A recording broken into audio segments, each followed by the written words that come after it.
अस्सलामुअलैकुम वरहमतुल्लाहि वबरकातुहू। दोस्तान मोहतरम, बहुत बड़ी खबर मैं आप लोगों को बताने के लिए जा रहा हूं असदुद्दीन ओवैसी साहब के बारे में। क्या असदुद्दीन ओवैसी साहब मुसलमानों को धोखा दे रहे हैं वक्फ बिल के ताल्लुक से?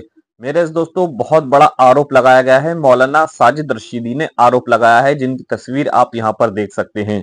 मेरे दोस्तों, अक्सर ये टीवी डिबेट में भी आते हैं, आपने इनको देखा होगा। मेरे दोस्तों, अभी इन्होंने पिछले दिनों इलेक्शन दिल्ली में ऐलान किया था कि इन्होंने बीजेपी को वोट भी किया है। मेरे दोस्तों, बहुत सारी आरोप लगा रहे हैं कि असदुद्दीन ओवैसी साहब के ऊपर कि ओवैसी साहब मुसलमानों को भड़काते हैं और वक्फ बिल के ताल्लुक से मुसलमान गुमराह होते नजर आ रहे हैं।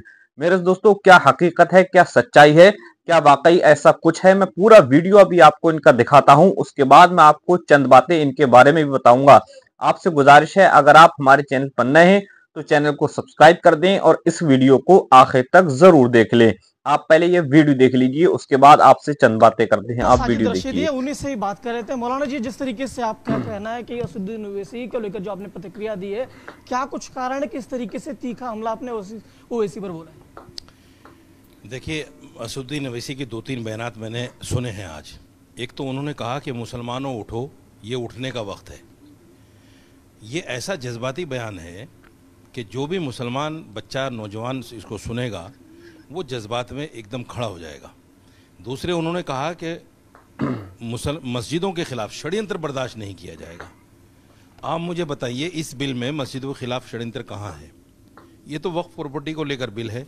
वक्फ प्रॉपर्टी में क्या होगा, कैसे उसको चलाया जाएगा, इसमें मस्जिद कहाँ से आ गई?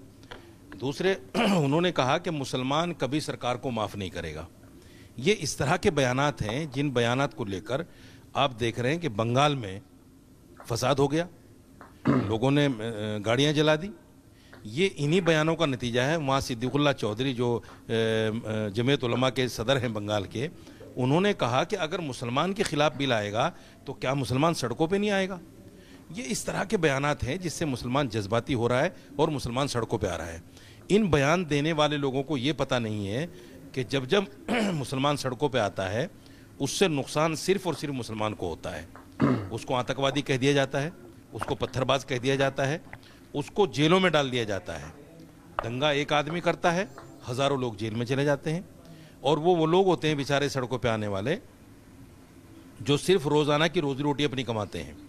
उनके पीछे परिवार है, वो जेल चले जाते हैं, परिवार भूखों मरता है, इनको कोई परवाह नहीं है। मौलाना जी तो अपने आपको मुस्लिमों का सबसे बड़ा हितैषी रहनुमा बताते हैं। मैं इसीलिए तो कह रहा हूं कि मुसलमानों को सोचना चाहिए कि ये हमारा हितैषी क्या है। ये देश में दंगा कराना चाहता है ये आदमी, और दंगा कराकर अपने आप को जिन्ना साबित करना चाहता है। और ऐसा होगा, देश में जब दंगा होगा तो इसका दूसरा बयान आएगा कि हमें अपना मुल्क अलग दे दो। आप दो शब्द बड़ा कर रहे हैं, ये देश कह रहे हैं, आप देश में दंगा कराना चाहते हैं असदुद्दीन ओवैसी, और जिन्ना साबित बता रहे हैं। बिल्कुल यकीनी तौर पर आप देखिएगा, कुछ ही वक्त में ऐसा होगा कि ये असदुद्दीन ओवैसी दूसरे जिन्ना साबित होंगे और ये मांग करेंगे इस बात को लेकर कि भाई हमें अलग मुल्क दे दिया जाए, हम हिंदुस्तान में नहीं रह सकते, हमारा हिंदुस्तान में गुजारा नहीं है। ये इस तरह की बातें करेंगे क्योंकि इसकी सियासत ही इस पर चल रही है। सवाल ये है कि आपको मुसलमान नेता मान कौन रहा है? आप जानबूझकर मुसलमानों को भड़काकर, और जो मुस्लिम तंजीमें हैं, पर्सनल बोर्ड है, जमीयत उलमा है, इनके हाथों में खेल रहे हैं, असदुद्दीन ओवैसी के हाथों में खेल रही हैं वो तंजीमें।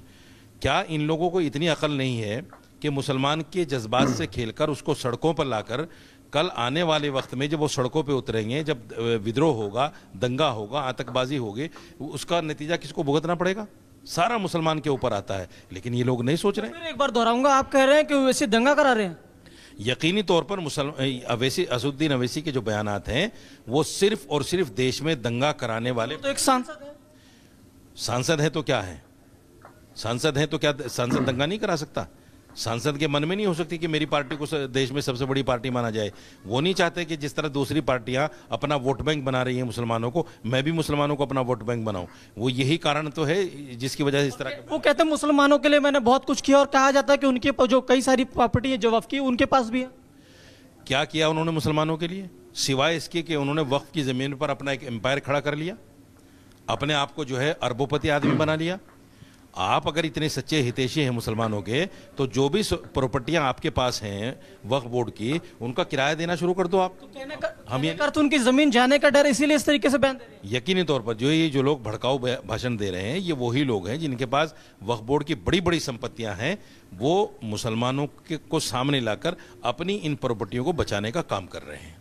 लेकिन यही लोग हैं जो कहते हैं कि जो मुसलमान, जैसे आप तारीफ करेंगे तो आप ही को कल के दिन कह दिया जाएगा कि बीजेपी के एजेंट है या आरएसएस के एजेंट है। नहीं, मैं तो ये बात कह ही नहीं रहा हूं कि मैं बीजेपी के एजेंट के तौर पर बात कर रहा हूं। मैं तो मुसलमान के हित की बात कर रहा हूं। आप मुझे बताइए, जो मुसलमान इस तरीके आज वक्फ बिल का जो तारीफ करेगा, वो फिर कल के दिन कह दिया जाएगा कि बीजेपी का एजेंट है या आरएसएस का एजेंट है। देखिए, ये तो सियासत है, ये तो यही होता है। हम भी तो कहते हैं कि असदुद्दीन अवैसी बीजेपी की बी टीम है, और बहुत सारे लोग उनको बीजेपी की बी टीम कहते हैं। सवाल ये है कि असदुद्दीन अवैसी ने मुसलमानों के लिए किया क्या है, या जो जमीयत उलमा हिंद है, पर्सनल बोर्ड है, ये जो मुसलमानों को भड़काने का काम कर। देखिए, एक रास्ता है बहुत अच्छा, कोर्ट चले गए आप लोग, अब शांति से बैठ जाइए, कोर्ट जो भी तय करेगा उस पर अमल कर लीजिए। यानी आप कह रहे हैं कि न्यायालय पर यकीन करो क्योंकि आपने कोर्ट करो। यकीनी तौर पर ये इससे अच्छा रास्ता कोई है ही नहीं। देश में सड़कों पर उतरना और ऐसे सड़कों पर लोगों को उतार देना, देखो दो चीजें हैं। एक तो सड़कों पर उतरना, ये लोग सड़कों पर उतरे थे, 17 मार्च को आए थे जंतर मंतर पे, बहुत शांतिपूर्वक सारा काम हो गया क्योंकि ये लोग साथ में थे। अब आप लोगों को भड़काकर सड़कों पर उतार दोगे और आप ऐसी उतरने की बात कर रहे हैं ना, तो अगर याद होगा आपको सीए कानून के दौरान किस तरीके से लोग सड़क पर उतरे थे, और फिर अभी उन्होंने कहा कि all India Muslim personal law board हो या ओवैसी हो, इन सभी ने सड़क पर उतरने की बात कह दी थी। मैं वही कह रहा हूं कि सड़क पर जब उतरती है कौम, तो उसके साथ जो कुछ भी होता है वो हमने सीए के बाद भी देखा है। आज भी लोग जेलों में पड़े हुए हैं जो सीए के प्रोटेस्ट कर रहे थे। कौन गया उनके घर पे जाकर राशन देने के लिए? कौन गया उनके बच्चों की फीस देने के लिए? कौन गया उनका बिजली का बिल भरने के लिए? कोई नहीं गया। ये सिर्फ मुसलमानों को भड़का देते हैं, मुसलमानों को भड़का कर आगे ले आते हैं और फिर उनका कोई पुरसान हाल नहीं होता। क्या है, अगर आपने वकील को फीस दे दी उनके लिए, उनके बच्चों का लालन पोषण भी तो है, उनके बच्चों की पढ़ाई भी तो है, उनके घर का रेंट भी तो है, बिजली का किराया भी तो है। कौन करेगा उस सब काम को? मुसलमानों को भड़काकर सड़कों पर उतार देना ये किसी मसले का हल नहीं है। आप कह रहे हैं मुसलमानों को भड़काया जा रहा है, लेकिन यही तो असदुद्दीन ओवैसी है जिनका कहना है कि मैं मुस्लिमों का बहुत बड़ा रहनुमा हूँ और सीए ये अपना जो वक्फ का कानून जो लागू हो जाएगा, सड़क पर उतर जाएंगे, लागू नहीं होने देंगे। सदन के अंदर कॉपी की प्रति भी फाड़ी। सदन के अंदर कॉपी की प्रति फाड़ना और ड्रामेबाजी के साथ आंख से आंसू निकालकर उसको पहुंचना, यही तो कमाल है।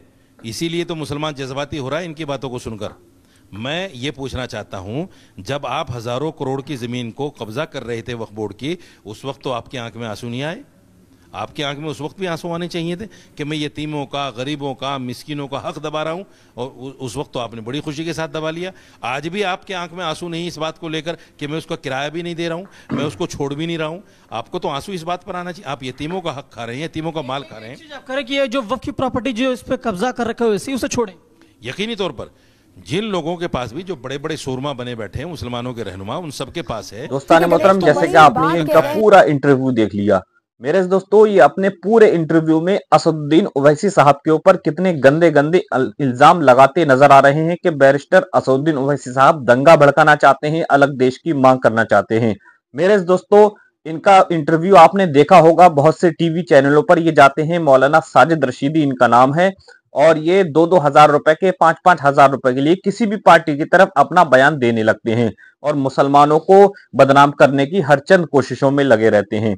मेरे दोस्तों, अब ये असदुद्दीन ओवैसी साहब के ऊपर इतने गंदे इल्जाम लगाते नजर आ रहे हैं, ना ही इनके पास कोई प्रूफ है, ना ही कोई सबूत है, सिर्फ इल्जाम लगा रहे हैं और मुसलमानों को भड़काने की, बहकाने की कोशिश करते नजर आ रहे हैं। मेरे दोस्तों, आपने ये पूरा इंटरव्यू देख लिया। अगर आप कुछ जानते हैं इनके ताल्लुक से तो अपना मशवरा कमेंट में जरूर दें। मिलते हैं इंशाल्लाह आने वाले अपडेट के साथ। अस्सलामु अलैकुम वरहमतुल्लाहि वबरकातुहू।